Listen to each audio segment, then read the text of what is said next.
évidemment à l'activisme et au nombre important de militants liés à la pensée des frères musulmans, mais aussi à l'argent saoudien, des Saoudiens eux-mêmes, encore une fois, je le répète, soutenus par toutes les puissances occidentales, et donc tous les Occidentaux, à commencer par les États-Unis. Et pour mettre en application cette logique hégémonique, l'Arabie saoudite a donné naissance à une institution qu'elle a nommée la Ligue islamique mondiale. La Ligue islamique mondiale était chargée de financer des projets de construction de mosquées, de construction de centres culturels, de diffusion de livres, de diffusion de littérature, de production de connaissances, production de ressources intellectuelles, diverses ressources idéologiques, et dont l'unique objectif était d'uniformiser le monde musulman sur la base d'une lecture strictement islamiste. Et c'est comme ça, lorsqu'on essaie de regarder derrière nous, on se dit, oui, ce monde musulman a véritablement changé, a véritablement évolué, et je dirais, en allant vers l'archaïsme, en allant vers l'obscurantisme, en se démarquant de la modernité, et quand on essaie de comprendre, de corréler ça à quelque chose, on s'aperçoit très vite que ce sont des pratiques plus, s'agissant par exemple des pays d'Afrique ou des pays du Maghreb, qui étaient sur d'autres types de pratiques, plus spirituelles, où des mouvements soufis étaient je dirais, prioritaires dans cette ère géographique. Il y a eu une uniformisation de la pensée musulmane qui était basée sur une lecture strictement aussi islamiste. Et cette transformation de ces sociétés musulmanes d'Afrique et d'Afrique du Nord, d'Afrique subsaharienne et d'Afrique du Nord, est liée intimement à une politique de réislamisation qui a été financée par l'Arabie saoudite et menée notamment par des acteurs frères musulmans. Alors évidemment, les interpénétrations, les idées circulent comme les hommes, on l'a dit. Les communautés musulmanes installées en Occident ont elles aussi été impactées par ce processus de réislamisation. Et c'est pour cela qu'à partir des années 70, justement vers la fin, vous allez vous rendre compte, en regardant un peu derrière vous, on va s'apercevoir que la communauté musulmane de France a commencé à se métamorphoser progressivement. Alors il y a eu une conjonction d'événements et de courants, et là je prends 2 minutes pour vous expliquer un petit peu comment ces courants sont organisés, même si parfois ils ne sont pas d'accord. Il y a 3 types, au-delà des divergences, il y a 3 types de courants qui préconisent 3 types de démarches différentes. Il y a un courant strictement prosélyte qui s'appelle le Tabligh, qui a une origine pakistanaise, qui est présent en France depuis les années 60, mais qui passe totalement inaperçu, qu'on a affublé d'un terme très catholique, les missionnaires de l'islam, missionnaires, parce qu'en fait ils se baladent un peu dans les quartiers, ils parlaient aux jeunes, aux moins jeunes qui fréquentaient les bars ou qui jouaient aux cartes et qui essayaient de leur dire délaissez-vous de ce type de pratique occidentale, revenez un petit peu vers votre religion, etc. Et les emmener dans les salles régulières et les inviter à être un peu plus rigoureux au niveau de la pratique. Donc ça, c'est un premier courant, un courant exclusivement prosélyte. Il ne fait pas autre chose. Le deuxième courant est prosélyte et politique. Et là, on retrouve 2 organisations, la Confrérie des Frères musulmans et une deuxième organisation qu'on ne connaît pas en France, par quelques spécialistes, parce qu'elle n'est pas présente en France, elle est présente notamment en Bretagne et en Scandinavie, ça s'appelle Hizb ut-Tahrir al-Arab, c'est le Parti de la Libération, qui est une sorte d'appendice des frères musulmans. Il y a quelques similitudes au niveau de la doctrine, mais bon, bref, ce sont 2 organisations qui forment un deuxième courant qui est lui à la fois prosélyte et politique. Le troisième courant, lui, c'est les salafistes classiques tels qu'on les connaît. Ils se font appeler les gens du groupe et du consensus, les gens de la tradition du consensus. les gens al-Sunna wal-Jama'a, c'est-à-dire là on est véritablement avec les Wahhabites. Les Wahhabites, des gens qui croient dans cette pensée saoudienne, alors qu'il y a quelques variantes évidemment, mais et qui sont à la fois prosélytes, parfois politiques, d'autres fois non, mais parfois politiques, même s'il n'y a pas d'engagement politique, ils font de la politique, et violents, très souvent. C'est ce qu'on appelle communément le djihadisme. En tout cas, c'est cette pensée qui... Sachant que les frères musulmans aussi s'accommodent du djihadisme. Cette idée qui laisse croire que les frères musulmans ne génèrent pas de djihadisme est totalement ridicule. Ils ne génèrent pas de djihadisme quand les conditions ne sont pas réunies. À travers l'histoire, le djihadisme, ils l'ont appliqué lorsqu'il s'agissait de former les premiers maquis, entre guillemets, pour lutter contre la naissance du foyer juif en Palestine. Ils ont favorisé le djihad contre le mufti de Jérusalem, le Cheikh Amin al-Husseini, a fondé une Waffen-SS musulmane en Bosnie. Ils ont supporté le djihad à travers une de leurs figures, même si certains d'entre eux ne le reconnaissent plus aujourd'hui, Saïd Qutb, qui a été exécuté, certes, arbitrairement, c'est-à-dire un démocrate doit toujours le rappeler, même quand un islamiste est tué arbitrairement, il faut le dire. Il a été condamné à mort et exécuté en 1966, et ça, Nasser en a fait un martyr. Lui a théorisé un certain nombre de concepts qui ont par la suite alimenté des groupes comme Al-Qaïda ou comme Jihad al-Jamia ou comme Daesh et j'en passe. Et évidemment, il y a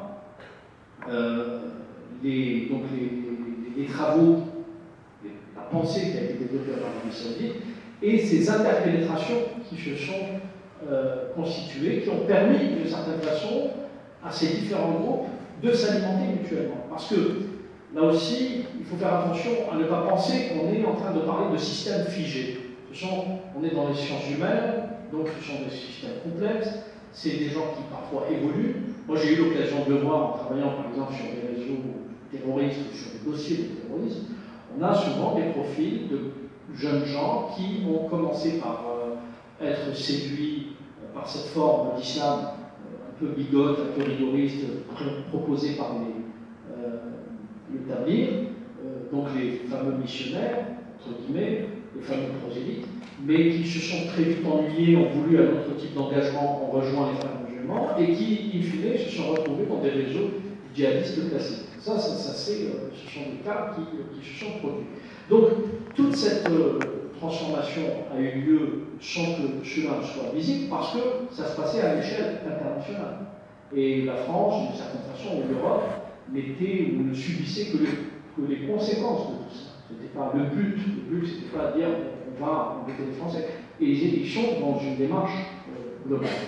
À partir de, je dirais, la deuxième défaite, la énième défaite arabe, des nationalistes arabes contre Israël en 1973, l'islam politique qui était un peu en difficulté, qui était obligé de se mettre un peu en hibernation, a repris du poil de la bête, d'autant plus que ce que les gens gardaient, enfin le monde musulman, qui se sentaient humiliés, ce que les gens gardaient en tête, c'est que ceux qui ont tenu tête à l'Occident, c'était l'embargo, décidé notamment par l'Arabie Saoudite, par le roi Faisal, et par conséquent le fait que les Wahhabites redonnent un peu de fierté à ces masses musulmanes qui se sentaient totalement humiliées, ça a remis l'islam politique au devant de la scène, ça a totalement fait revigorer le mouvement, et ça a commencé à sceller d'une certaine façon, à sonner le glas du nationalisme arabe. Et en 1979, ça n'avait pas tardé, quelques années plus tard, évidemment les choses avaient se précipité. Le président égyptien Anwar Sadat, en signant une paix avec Israël, a été condamné à mort et sera exécuté quelques temps plus tard. Mais le plus important, c'est l'année 79. L'année 79, c'est une année que j'appelle, depuis longtemps, l'année islamiste. Pourquoi? Parce qu'il s'est passé un certain nombre d'éléments assez importants cette année-là, 79. D'abord, évidemment, contre toute attente, alors que l'activisme visible était du côté de l'islam sunnite, c'est l'islam chiite qui fait une révolution en Iran et qui permet à cet ayatollah Khomeini, là aussi soutenu, poussé, ne serait-ce indirectement, en tout cas un Shah d'Iran totalement lâché par les puissances occidentales, va permettre à ce chef, d'une certaine façon, du clergé chiite, parce que les Iraniens, enfin les chiites, ont un clergé contrairement aux sunnites, donc va lui permettre de prendre le pouvoir et d'instaurer la République islamique d'Iran. Et cette année 1979 va aussi montrer quelque chose de terrible sur le plan symbolique, c'est la prise d'otage à la Mecque. La prise d'otage à la Mecque est quelque chose d'assez, je dirais, à la fois structurant pour les mouvements islamistes, mais avec une portée symbolique extrêmement forte. La Mecque est un lieu qui était sanctuarisé totalement, y compris avant l'avènement de l'islam. C'est un lieu où il est strictement interdit de livrer bataille, il est interdit de s'y disputer, de s'entretuer, etc. Et cette année-là, en 1979, un groupe de 300 terroristes, abreuvés à l'idéologie wahhabite saoudienne, un peu comme dans le monstre de Frankenstein, se permet de prendre en otage des pèlerins et de réclamer ou d'essayer de provoquer la chute du régime. Il a fallu l'intervention évidemment des forces saoudiennes, aidées en cela par une coopération française du GIGN, puisque Valéry Giscard d'Estaing, sollicité, avait décidé d'envoyer 3 fins limiers du GIGN français pour donner des conseils techniques. Et c'est ainsi qu'il allait avoir un véritable bain de sang. Les terroristes seront pour la plupart éliminés, et ceux qui ont été arrêtés vivants seront jugés et exécutés quelques semaines plus tard. Alors, cet événement sur le plan historique et sur le plan symbolique va constituer quelque chose de fondamental. Ça voulait dire quelque chose. C'est du point de vue des islamistes, ça voulait dire, à mon sens, une seule chose: plus aucun endroit ne sera à l'abri, puisque ce sont des gens qui n'ont pas été capables de respecter leur propre sanctuaire, qui n'ont pas été capables de respecter leur propre lieu de culte. Comment voulez-vous qu'ils respectent des lieux de culte d'autres religions? D'une certaine façon, ça envoyait un message à l'humanité, puisque c'est des gens qui tuaient des musulmans, leurs co-religionnaires, dans une prise d'otage, dans un des lieux sacrés de l'islam, lequel le plus important, là où leur prophète est né, là où il a commencé sa prédication, c'est qu'il pouvait dire à la planète entière: plus aucun endroit, plus aucun lieu, plus aucune personne ne serait à l'abri de leurs actions terroristes. C'est comme ça, en tout cas, que je lis cette affaire. Le troisième événement, ça a été l'invasion des soviétiques, c'est l'invasion de l'Afghanistan par les soviétiques et l'engagement à la fois de l'Arabie saoudite, des États-Unis d'Amérique et du Pakistan dans une guerre frontale, mais par procuration, que vont lancer les fameux Moudjahidines, avec tout ce qui a suivi en arrière-plan, c'est-à-dire notamment la construction d'un réseau d'écoles dites coraniques dans la zone pakistano-afghane, notamment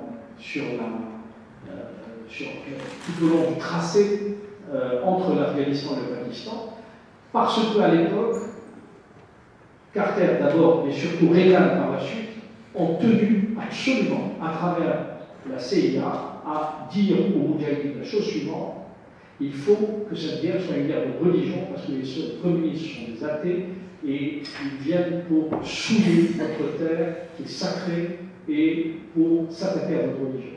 Je me suis rendu à plusieurs reprises en Afghanistan, et pour avoir discuté avec un certain nombre de vieux leaders Moudjahidines, et qui y seront pour la suite pour certains des talibans, je puis vous assurer que ça a été une volonté de la part à la fois de l'Arabie saoudite, des États-Unis d'Amérique surtout, et évidemment du Pakistan, de diriger ces écoles coraniques qui serviront par la suite d'écoles pour les talibans et pour les membres d'Al-Qaïda et j'en passe. Bref, donc je fais la grande histoire, c'est-à-dire je ne déconnecte pas, je fais ces allers-retours exprès entre ce qui se passe au niveau international et ce qui se passe en France, puisque 2 années plus tard en France, il va se passer quelque chose d'intéressant. L'arrivée de la gauche au pouvoir, c'est un le sens où vous m'entendez, mais c'est un détail. Dans une démocratie qui dit un jeu d'alternance, ce qui n'est pas un détail, en tout cas ce qui aurait pu être un détail, mais qui à mes yeux n'est pas un détail, c'est l'autorisation qui est donnée dès 1982 à des étrangers de constituer des associations sur le territoire national. Et ça a permis à tous les adeptes des frères musulmans de créer des associations et en 1983 de donner naissance à l'UOIF, l'Union des organisations islamiques en France. Elle s'appelait comme ça initialement. En 1989, elle sera rebaptisée Union des organisations islamiques de France. Comme si, dans l'intervalle, ils s'étaient intégrés, qu'ils étaient devenus finalement français. Mais en vérité, c'était un choix juste tactique de dénomination de communication, comme c'est souvent le cas chez les frères musulmans. Ils jouent sur cette, évidemment sur cette image. Mais le plus important, c'est qu'ils vont commencer à activer à ce moment-là. Et dès leur naissance, au début des années 80, on va avoir des répercussions extrêmement, assez rapidement, puisque la première affaire dite du voile, contrairement à ce qu'on croit, c'était pas 1989 à Creil, mais c'était 1985 à Créteil, au lycée de Créteil, à un collège pardon, de Créteil, sauf que c'était passé inaperçu parce que tout simplement il n'y a pas eu de psychodrame, le rectorat avait plutôt bien géré l'affaire à l'époque, réaffirmé la laïcité sans montrer de faiblesse ni rien du tout, et c'est passé inaperçu. L'affaire rebondit ailleurs, l'affaire du voile rebondit ailleurs quelques temps plus tard, quelques années plus tard, 4 ans, en 1989, on a cette affaire du voile. Et alors, pourquoi, à votre avis, des jeunes filles issues de familles marocaines, à l'époque un Maroc dirigé par Hassan II, dont les sœurs, l'épouses ne sont pas voilées, dont la sœur est ambassadrice, est nommée ambassadrice en Grande-Bretagne, en Italie, en Grande-Bretagne, etc., qui est totalement émancipée, qui se montre en tailleur dans les années 50, 60, 70. Pourquoi des jeunes filles nées en France, françaises, âgées de 13, 14, 15 ans, décident de porter le voile à la fin des années 80? Et ça, c'est une question, me semble-t-il, qui n'est pas suffisamment étudiée. Pourquoi leur maman, leur tante, quand elles viennent en France, y compris pour celles qui sont voilées, elles sont contentes de l'enlever dans les années 70, dans les années 60. Et pourquoi les jeunes filles qui sont nées en France dans les années 70 et qui sont à peine adolescentes, pour certaines prépubères, dans les années 80, commencent à mettre le voile? Et bien parce que tout simplement, entre-temps, il y a eu le prosélytisme. Il y a eu la réislamisation de la communauté musulmane de France. Il y a eu une volonté, à travers des associations, de diffuser un autre normatif en disant si vous vous comportez comme ça, vous êtes de mauvais musulmans, de culpabiliser, etc. Et comme, évidemment, on est dans une période charnière, il y a un peu de montée de racisme, où il y a un mal-être identitaire qui commence à s'exprimer, où on a la marche des beurs, je donne les choses un petit peu pêle-mêle, on a cette ambiance qui fait que, je m'en souviens, en tout cas pour beaucoup, sont arrivés à une situation où ils ne se sentaient, par exemple pour les Algériens, ni Algériens ni Français. Quand ils partaient en Algérie, ils leur disaient qu'ils étaient Français, et quand ils étaient en France, on leur rappelait qu'ils étaient Algériens.